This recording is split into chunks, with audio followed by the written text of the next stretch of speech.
Ravi colours இன்றைய trending பெண்களுக்கான exclusive கலெக்ஷனுடன் kurtis, palazzo pant, Patiala pant, துப்பட்டாக்கள், ஷேப்வேர்கள், நைட்டிகள், பிராண்டட் உள்ளாடைகளும் கிடைக்கும். ரவி கலர்ஸ், நேரு வீதி, ராஜா தியேட்டர் சிக்னல் அருகில், புதுச்சேரி. மஞ்சள் நீர், நிச்சயதார்த்தம், சீமந்தம், பிறந்த நாள், காதணி விழா போன்ற உங்கள் வீட்டு சுப நிகழ்ச்சிகளை நெருங்கிய உறவினர்களுடன் குறைந்த வாடகையில் சிறப்பாக நடத்திக் கொள்ள வாடகை வெறும் ரூபாய் 59,000 மட்டுமே.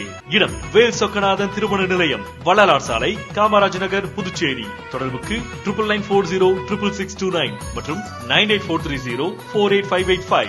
வணக்கம். முக்கிய செய்திகள். புதுச்சேரியில் வேட்புமனு தாக்கல் நிறைவு. மார்ச் 24ஆம் தேதி வேட்புமனு பரிசீலனை செய்து இறுதி பட்டியல் வெளியிட தேர்தல் துறை ஏற்பாடு. புதுச்சேரி இந்தியா கூட்டணியில் தீராத குழப்பம். காங்கிரஸ், திராவிட முன்னேற்றக் கழகத்தினர் ஒரே தொகுதியில் போட்டி மனு தாக்கல் செய்துள்ளதால் சிக்கல். புதுச்சேரியில் உள்ள 30 தொகுதிகளுக்கு 442 பேர் மனு தாக்கல். 514 மனுக்கள் தாக்கல் செய்யப்பட்டுள்ளதாக தகவல். சட்டசபை தேர்தலில் போட்டியிடும் வேட்பாளர்களில் முக்கிய கட்சித் தலைவர்களின் சொத்து விவரங்கள் வெளியீடு. லட்சிய ஜனநாயக கட்சி தலைவர் ஜோர்ஜ் சார்லஸ் மார்டின் 600 கோடி ரூபாய் சொத்துக்களுடன் முதலிடம். நம்ம பாண்டிச்சேரிக்கு ரிலையன்ஸ் ஃபேஷன் வேர்ல்ட் வந்தாச்சு. குவாலிட்டியான பிராண்டட் ஆடைகள் கம்மியான விலையில. எங்க தெரியுமா? அண்ணா சாலை ரத்னா தியேட்டர் பக்கத்துல இருக்க நம்ம ரிலையன்ஸ் ஃபேஷன் வேர்ல்ட் தான். இங்க கலெக்ஷன்ஸ் எல்லாமே ட்ரெண்டுக்கு ஏத்த மாதிரி இருக்கு. 1999 ரூபாய்க்கு மேல பர்ச்சேஸ் பண்ற அனைவருக்கும் Cello brand kettle, John Players duffle bag மற்றும் அமெரிக்கன் டூரிஸ்டர் ட்ராலி பேக் போன்ற பரிசுகளும் இருக்கு. பிராண்டட் ஆடைகள் வாங்க Anna Salai Reliance Fashion World வாங்க. Reliance Fashion World, Anna Salai Ratna theatre அருகில், புதுச்சேரி. இனி விரிவான செய்திகள். புதுச்சேரி, கேரளம், ஆசாம் ஆகிய 3 மாநிலங்களில் வேட்புமனு தாக்கல் நிறைவடைந்துள்ள நிலையில் மார்ச் 24ஆம் தேதி வேட்புமனுக்கள் பரிசீலனை செய்யப்படுகின்றன. புதுச்சேரியின் 16வது சட்டசபை தேர்தல் வரும் ஏப்ரல் 9ஆம் தேதி ஒரே கட்டமாக நடைபெறுகிறது. இதற்கான அறிவிப்பு கடந்த 15ஆம் தேதி தேர்தல் ஆணையம் வெளியிட்டது. தேர்தலுக்கான மனு தாக்கல் கடந்த 16ஆம் தேதி துவங்கிய நிலையில் புதுச்சேரியில் உள்ள 23 தொகுதிகளுக்கு 12 இடங்களிலும், காரைக்காலில் உள்ள 5 தொகுதிகளுக்கு 3 இடங்களிலும், ஏனாம் மற்றும் மாஹே தொகுதிகளுக்கு அந்தந்த தொகுதி என மொத்தம் 17 இடங்களில் மனுக்கள் பெறப்பட்டன. இதில் தேர்தல் அறிவிப்பு வெளியிட்ட மறுநாளே மனு தாக்கல் துவங்கிய நிலையில் முதல் 2 நாள் எவரும் மனு தாக்கல் செய்யவில்லை. தொடர்ந்து அரசியல் கட்சிகளுக்குள் கூட்டணி மற்றும் தொகுதி பங்கீடு பேச்சுவார்த்தையில் ஏற்பட்ட இழுபறி காரணமாக கடந்த 21ஆம் தேதி வரை 119 வேட்பாளர்கள் 135 மனுக்கள் தாக்கல் செய்திருந்தனர். பின்னர் மனு தாக்கலுக்கு இறுதி நாளான மார்ச் 23ஆம் தேதி தேசிய ஜனநாயக கூட்டணி, இந்தியா கூட்டணி, தமிழக வெற்றி கழகம் உள்ளிட்ட பல்வேறு அரசியல் கட்சியினரும் காலை மனு தாக்கலுக்கு தங்கள் ஆதரவாளர்களுடன் தொகுதி தேர்தல் நடத்தும் அதிகாரி அலுவலகங்கள் முன்பு குவிந்தனர். இதனால் மனு தாக்கல் நேரம் மாலை 3 மணியுடன் முடிந்தாலும் அதற்கு முன்பாக வந்த வேட்பாளர்களுக்கு டோக்கன் வழங்கி மாலை 5 மணி வரை மனுக்கள் பெறப்பட்டது. இதேபோல் மனு தாக்கலின் இறுதி நாளான மார்ச் 23ஆம் தேதி மட்டும் மொத்தமுள்ள 30 தொகுதிகளுக்கும் 323 வேட்பாளர்கள் 379 மனுக்கள் தாக்கல் செய்துள்ளனர். இதன் மூலம் மாநிலத்தில் மொத்தமுள்ள 30 தொகுதிகளுக்கு 442 வேட்பாளர்கள் 514 மனுக்களை தாக்கல் செய்துள்ளனர். இந்த மனுக்கள் மார்ச் 24ஆம் தேதி பரிசீலனை செய்யப்படுகின்றன. உரிய ஆவணங்கள் இல்லாத மனுக்கள் தள்ளுபடி செய்து ஏற்கப்பட்ட மனு விவரங்கள் மார்ச் 24ஆம் தேதி மாலையே வெளியிடப்படும். மேலும் மனுக்களை மார்ச் 26ஆம் தேதி மாலை 3 மணிக்குள் வாபஸ் பெறலாம். அதன் பிறகு இறுதி வேட்பாளர் பட்டியல் வெளியிடப்படுகிறது. புதுச்சேரியில் சட்டசபை தேர்தலுக்கான மனு தாக்கல் மார்ச் 23ஆம் தேதியுடன் முடிவடைந்த நிலையில் பல தொகுதிகளில் காங்கிரஸ் மற்றும் திராவிட முன்னேற்றக் கழகத்தினர் போட்டி மனு தாக்கல் செய்திருப்பது இந்தியா கூட்டணி தொகுதி பங்கீட்டில் மீண்டும் குழப்பத்தை ஏற்படுத்தியுள்ளது. தமிழகத்தில் திராவிட முன்னேற்றக் கழகம், காங்கிரஸ் கூட்டணி உறுதியானதை தொடர்ந்து புதுச்சேரியிலும் இந்த கூட்டணி தொடரும் என இரு கட்சி தலைமைகளும் உறுதி செய்தன. இருப்பினும் புதுச்சேரியில் கூட்டணிக்கு யார் தலைமை தாங்குவது என்பதில் இரு கட்சிகளிடையே உரசல் நிலவியது. 5 நாள் இழுபறிக்கு பின்னர் மார்ச் 22ஆம் தேதி நள்ளிரவு காங்கிரஸ் 16 தொகுதிகளிலும், திராவிட முன்னேற்றக் கழகம் 12 தொகுதிகளிலும், இந்திய கம்யூனிஸ்ட் மற்றும் விடுதலை சிறுத்தைகள் கட்சிகள் தலா 1 தொகுதி என முடிவானது. தொகுதி எண்ணிக்கை முடிந்த நிலையில் அடுத்த கட்டமாக தொகுதி ஒதுக்கீடு பேச்சுவார்த்தை துவங்கியது. அதில் கடந்த தேர்தலில் கூட்டணியில் திராவிட முன்னேற்றக் கழகம் போட்டியிட்ட காலாப்பட்டு, நெல்லித்தோப்பு, மண்ணாடிப்பட்டு, திருப்புவனை, ராஜ்பவன் தொகுதிகளை காங்கிரஸ் கேட்டு அடம் பிடித்தது.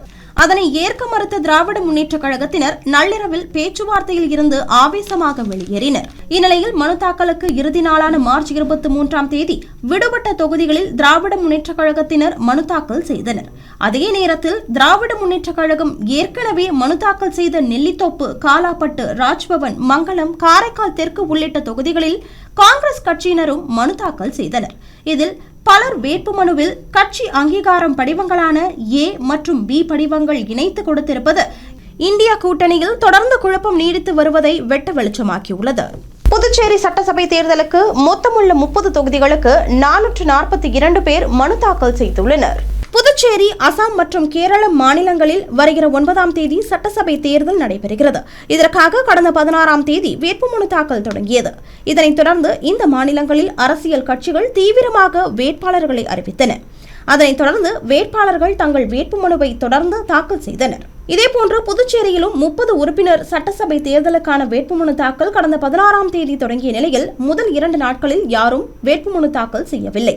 தொடர்ந்து 18ஆம் தேதி அமாவாசை என்பதால் அன்றைய தினத்தில் கூட்டணி தொகுதி பங்கீடு முடிவு ஏற்படாமலேயே பல்வேறு கட்சியினர் மற்றும் சுயேட்சைகள் என 12 பேர் மனு தாக்கல் செய்தனர். இறுதி நாளான மார்ச் 23ஆம் தேதி வேட்புமனு தாக்கல் அதிக அளவில் நடைபெற்றது.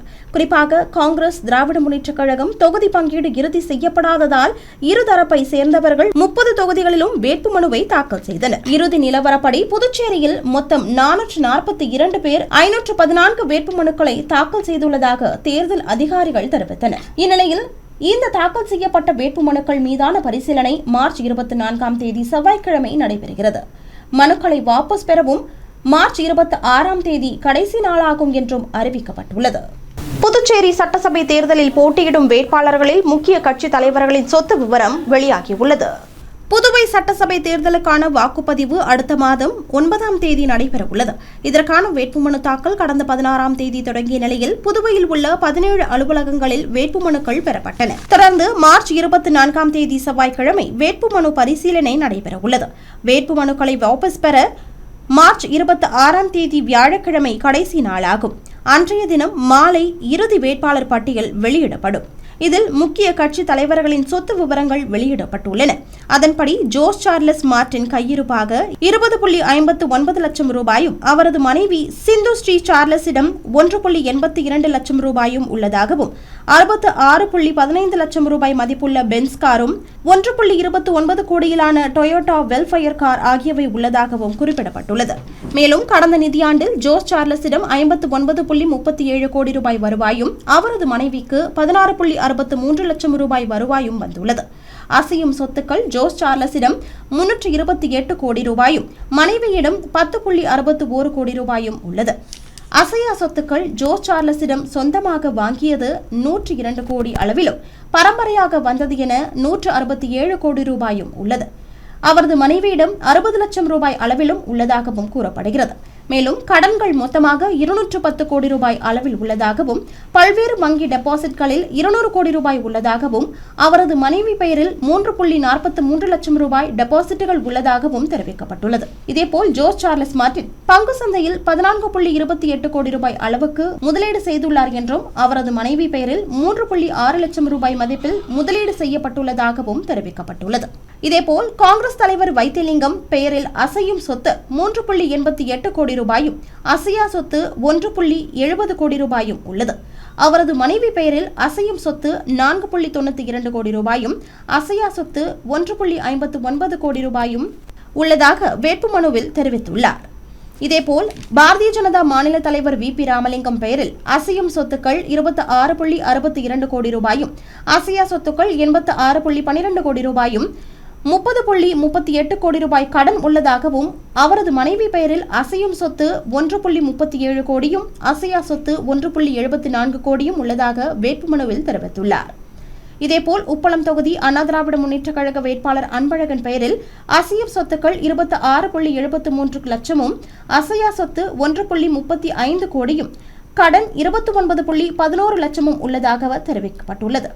அவரது மனைவி பெயரில் அசையும் சொத்து 16.17 லட்சமும் அசையா சொத்து 5.35 கோடியும் உள்ளதாக வேட்புமனுவில் தெரிவிக்கப்பட்டுள்ளது. இதில் ஜோஸ் சார்லஸ் மார்டின் சுமார் 600 கோடி ரூபாய் சொத்துக்களுடன் பணக்கார வேட்பாளர்களில் முதலிடத்தில் உள்ளார் என்பது குறிப்பிடத்தக்கது.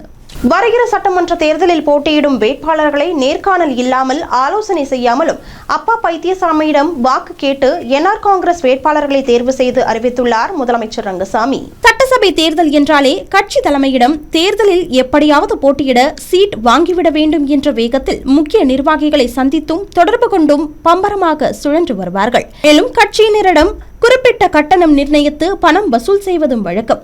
மேலும் விருப்ப மனுக்களை போட்டி கொண்டு வாங்குவதும் வாடிக்கை. இதேபோல் விருப்ப மனு பெற்றவர்களிடம் அக்கட்சியின் மூத்த நிர்வாகிகள் நேர்காணல் நடத்தி வேட்பாளரின் செல்வாக்கு, தொகுதிக்கு எவ்வளவு செலவு செய்வாய் என்றெல்லாம் பல கேள்விகளை கேட்டு போட்டியிட தகுதியானவர்தானா என ஆலோசித்து தேர்வு செய்வது வழக்கம்.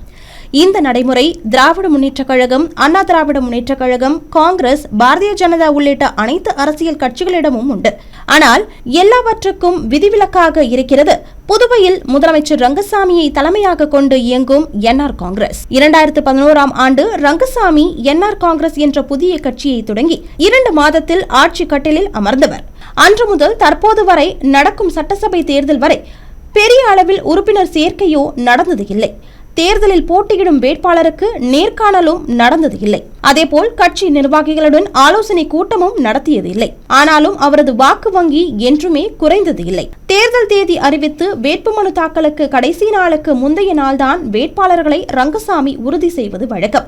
அதுவும் வேட்பாளர்களை கோரிமேட்டில் தான் கட்டிய அப்பா பைத்தியசாமி கோவிலுக்கு வர செய்து பூஜை நடத்தி வேட்பாளராக யாரை நிறுத்தலாம் என வாக்கு கேட்டு அதன் பின்னரே முடிவு செய்வது வழக்கம். அதன்படி கட்சி தொடங்கிய பின் 2 முறை ஆட்சி கட்டிலில் அமர்ந்துள்ள அவர் தற்போது 3வது முறையாகவும் அதே முறையை தான் கடைபிடித்தார். மார்ச் 22ஆம் தேதி இரவு அப்பா பைத்தியசாமியிடம் பேசி வாக்கு கேட்டார். பின்னர் மார்ச் 23ஆம் தேதி காலையில் தான் தேர்வு செய்த வேட்பாளர்களை கோவிலுக்கு வர செய்து வேட்பு மனுக்களை பூஜை செய்து எலுமிச்சை பழம் கொடுத்து ஆசி வழங்கினார். சமீபத்தில் தேசிய கட்சியான பாரதிய ஜனதாவுக்கு கண்ணாமூச்சி காட்டி இறுதி கட்டத்தில் உடன்பாட்டுக்கு ரங்கசாமி சம்மதித்தார். இந்நிலையில் ரங்கசாமியை விட்டுவிடக் கூடாது என்பதற்காக மத்திய அமைச்சர் கூட பொறுமையாக காத்திருந்தார் என்பது குறிப்பிடத்தக்கது. புதுச்சேரியில் 10,646 இடங்களில் அரசியல் கட்சிகளின் விளம்பரம் அழிக்கப்பட்டுள்ளதாக தேர்தல் துறை தெரிவித்துள்ளது. புதுச்சேரியில் ஏப்ரல் 9ஆம் தேதி சட்டசபை தேர்தல் வாக்குப்பதிவு நடைபெறுகிறது. இந்திய தேர்தல் ஆணையத்தின் அறிவுறுத்தலின்படி தேர்தல் நடத்தை விதிகள் புதுச்சேரி யூனியன் பிரதேசத்தில் உள்ள 30 சட்டசபை தொகுதிகளிலும் அமலில் உள்ளது. அனுமதியில்லாத அரசியல் விளம்பரங்களை அகற்றுவதற்கு நடவடிக்கைகளும் எடுக்கப்பட்டன. அதன்படி அனைத்து சட்டசபை தொகுதிகளிலும் பொது மற்றும் தனியார் சொத்துகளில் அரசியல் கட்சிகள் தொடர்பான விளம்பரங்கள் அகற்றப்பட்டுள்ளன. அதன்படி புதுச்சேரியில் 6,795, காரைக்காலில் 3,402, மாஹேவில் 185, ஏனாமில் 264 இடங்களிலும் சுவர் விளம்பரங்கள், போஸ்டர்கள் உள்ளிட்ட அரசியல் கட்சிகளின் விளம்பரங்கள் அழிக்கப்பட்டுள்ளன. மேலும் ஒட்டுமொத்தமாக 10,646 இடங்களில் அரசியல் விளம்பரங்கள் அகற்றப்பட்டுள்ளதாக புதுச்சேரி மாநில தலைமை தேர்தல் அதிகாரி ஜவஹர் தெரிவித்துள்ளார். காமராஜ் நகர் தொகுதியில் தர்பூசணி சின்னத்தில் போட்டியிடும் லட்சிய ஜனநாயக கட்சி தலைவர் ஜோஸ் சார்லஸ் மார்டின் வீடு வீடாக சென்று தீவிர வாக்கு சேகரிப்பில் ஈடுபட்டார். லட்சிய ஜனநாயக கட்சியின் தலைவர் Jose Charles Martin Kamaraj Nagar தொகுதியில் தர்பூசணி சின்னத்தில் வேட்பாளராக களம் இறங்க உள்ள நிலையில் தொகுதி முழுவதும் தீவிர தேர்தல் பிரச்சாரம் மேற்கொண்டு வருகிறார். இதன் ஒரு பகுதியாக சாரம் பகுதிக்குட்பட்ட ஞானப்பிரகாச நகர் பகுதியில் வீடுதோறும் சென்று அவர் பொதுமக்களை சந்தித்தார். அப்போது லட்சிய ஜனநாயக கட்சியின் தலைவராகிய தான் தர்பூசணி சின்னத்தில் போட்டியிட உள்ளதாகவும் தனக்கு உங்கள் வாக்குகளை அளித்து வெற்றி பெற செய்ய வேண்டும் என்று அவர் கேட்டுக்கொண்டார். இதற்கு பதிலளித்த பொதுமக்களும் உங்களை அதிக வாக்கு வித்தியாசத்தில் வெற்றி பெற செய்வோம் என்று உறுதியளித்தனர்.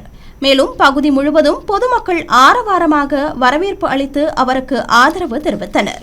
குமார் அவர்களுக்கு டெல்லி தோப்பில் லட்சிய ஜனநாயக கட்சி LJK தர்பூசணி சின்னத்துக்கு வாக்களிக்குமாறு தாழ்மையுடன் கேட்டுக்கொள்கிறேன். புதுச்சேரி தமிழகத்தில் தேசிய ஜனநாயக கூட்டணி ஆட்சி அமைக்கும் என நடிகையும் பாரதிய ஜனதா கட்சி தமிழக துணைத் தலைவருமான குஷ்பு கூறியுள்ளார். புதுவை மாநில பாரதிய ஜனதா கட்சியின் மாநில தலைவர் VP ராமலிங்கம் ராஜ்பவன் தொகுதியில் போட்டியிடுகிறார். இதற்காக அவர் மார்ச் 23ஆம் தேதி காலை புதுச்சேரி நகராட்சி அலுவலகத்தில் தனது வேட்புமனுவை தாக்கல் செய்தார். அப்போது அவருடன் மத்திய அமைச்சர் மன்சுக் மாண்டவியா, பாரதிய ஜனதா கட்சியின் தமிழக துணைத் தலைவர் குஷ்பு ஆகியோர் உடனிருந்தனர். அதனைத் தொடர்ந்து செய்தியாளர்களை சந்தித்து பேசிய குஷ்பு, இந்த தேர்தலில் தேசிய ஜனநாயக கூட்டணிதான் வெற்றி பெறும் என்றும், கடந்த 5 ஆண்டுகளாக நடந்த பாரதிய ஜனதா கூட்டணி ஆட்சியில் புதுச்சேரி நல்ல வளர்ச்சியை கண்டுள்ளதாகவும் பல்வேறு திட்டங்கள் செயல்படுத்தப்பட்டுள்ளதாகவும் கூறிய அவர், பெண்களுக்கு பாதுகாப்பு இல்லாத ஆட்சி தமிழகத்தில் நடைபெறுகிறது, ஆனால் புதுச்சேரியில் பாதுகாப்பான ஆட்சி நடைபெறுகிறது என்றும் குறிப்பிட்டார். மேலும் பெண்களுக்காக பல திட்டங்களை மத்திய அரசு கொண்டு வந்துள்ளதாகவும், இதனால் தேசிய ஜனநாயக கூட்டணி கட்சி புதுச்சேரியில் மீண்டும் வெற்றி பெற்று ஆட்சி அமைக்கும் என்று அவர் உறுதிபட தெரிவித்தார். காவல்துறையினர் இருசக்கர வாகனங்களில் செல்லும் போது கட்டாயம் தலைக்கவசம் அணிய வேண்டும் என முதுநிலை காவல் கண்காணிப்பாளர் எச்சரிக்கை விடுத்துள்ளார். புதுச்சேரி காவல்துறையில் பணிபுரியும் அனைத்து பணியாளர்களும் தங்களது சொந்த அல்லது அலுவலகங்களுக்கு இருசக்கர வாகனங்களை பயன்படுத்தினால் கட்டாயமாக தலைக்கவசம் அணிய வேண்டும். இது பணியாளர்களின் தனிப்பட்ட பாதுகாப்பிற்காகவும் மோட்டார் வாகன சட்டத்தின்படி 1000 ரூபாய் அபராதம் மற்றும் 3 மாதங்களுக்கு ஓட்டுநர் உரிமம் இடைநீக்கம் போன்ற தண்டனைகளை தவிர்ப்பதற்காகவும் கண்டிப்பாக பின்பற்ற வேண்டும் என்றும், இதனை உறுதி செய்வது அந்தந்த துறை அதிகாரிகளின் பொறுப்பாகும் என்று புதுச்சேரி போக்குவரத்து துறை முதுநிலை காவல் கண்காணிப்பாளர் திவ்யா தெரிவித்துள்ளார். இதேபோல் அனைத்து காவல் நிலையங்கள், IRBN ஆகியோரிடம் இதுகுறித்து விழிப்புணர்வு ஏற்படுத்தி உயர் அதிகாரிகள் அறிவுறுத்த வேண்டும் என்றும், இந்த உத்தரவை மீறும் காவல்துறையினர் மீது உரிய நடவடிக்கை எடுக்கப்படும் என்றும், மேலும் துறை ரீதியான நடவடிக்கைக்கும் பரிந்துரைக்கப்படும் எனவும் புதுவை போக்குவரத்து துறை முதுநிலை காவல் கண்காணிப்பாளர் திவ்யா வெளியிட்டுள்ள செய்திக்குறிப்பில் கூறப்பட்டுள்ளது. இனி வருவது புதுவையில் இன்றைய தங்கம் மற்றும் வெள்ளி விலை நிலவரம். இன்றைய தங்கம் வெள்ளி விலை விவரம். புதுவையில் இன்றைய தங்கம் வெள்ளி விலை விவரம் வழங்குபவர்கள் முத்து கோல்ட் ஹவுஸ், பாண்டிச்சேரி. தங்கம் 1 கிராம் 12,865 ரூபாய். இன்றைய தங்கம் வெள்ளி விலை விவரம். வெள்ளி 10 கிராம் 2,370 ரூபாய். இத்துடன் AMN செய்திகள் நிறைவடைந்தன. வணக்கம். AMN TV செய்திகளை யூடியூபில் உடனுக்குடன் காண AMN TV பாண்டிச்சேரி சேனலை சப்ஸ்கிரைப் செய்யுங்கள். பெல் பட்டனை மறக்காமல் கிளிக் செய்யுங்கள்.